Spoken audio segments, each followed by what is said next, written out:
Ассаламу алейкум қыздар, менің арнама қош келдіңіздер. Бүгін сіздермен бірге өте тез сүзбеден дайындалатын пирогты бірге жасайтын боламыз. Ең алдымен електен өткізілген ұнымызға салқын сары майымызды қосамыз. Мен сары майды майдалап турап алдым. Сары майды үкіштен өткізіп қоссаңыздар да болады. Қолымызбен жақсылап араластырып, крошка дайындап алатын боламыз. Неге бізде осындай масса шығу керек? Енді үстінен қантымызды саламыз. Қаймағымызды қосамыз.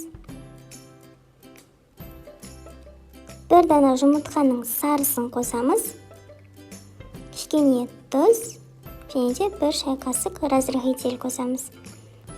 Қамырымызды елеп аламыз. Бізде қамыр осындай болып шығу керек.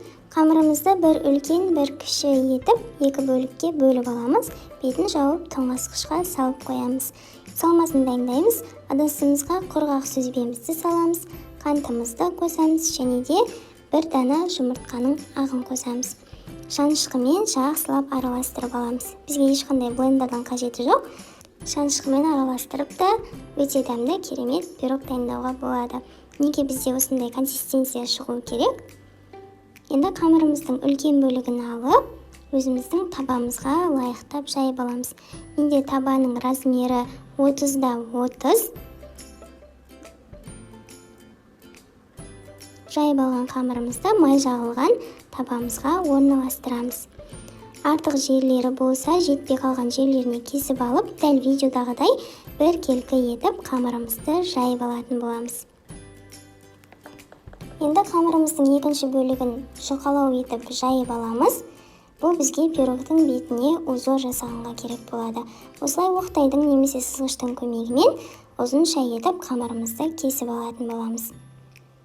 Енді дайындап қойған салмамызды қамырымыздың бетіне салып, шанышқымен бір тегіс етіп жайып аламыз. Жаңа кесіп дайындап қойған қамырларымызды орналастырып шығамыз. Егер де пирогтың бетінде торт түріндегі узордың болғанын қаласаңыздар, қамырды кішкене көбірек алып қалып, дәл осы салынған узордың бетіне қарама-қайшы етіп, тағы да орналастырып шықсаңыздар болады. Қамырларымыздың артық жерін алып тастап, кішкене осылай жабыстырып шығатын боламыз. Артылған қамырдан мен осындай гүлдер жасап орналастырдым.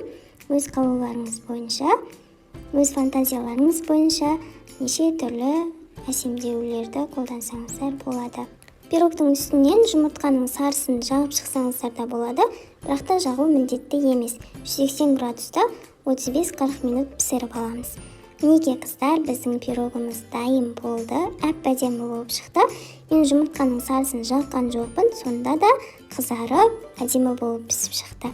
Енді кесіп ортасын көрейік. Мен ыстықтай кесіп жатырмын. Кішкене суытып барып кессеңіздер, өте оңай кесіледі, алынуы да оңай болады. Отбасыларыңыз үлкен болатын болса, шайға таптырмас тәтті. Сондай жұмсақ, нәзік, керемет болып шыққан. Қараңыздар, шикі болмаған, әп-әдемі болып пісіп шыққан. Дәмі дейтін қыздар керемет. Міндетті түрде жасап көріңіздер, өте оңай дайындалады. Бұл тәтті отбасыларыңыздың көңілінен шығады деген ойдамын. Видеоны соңына дейін қарағандарыңызға рахмет. Видео ұнаса лайк басып, пікір қалдыруды ұмытпаңыздар. Ас болсын.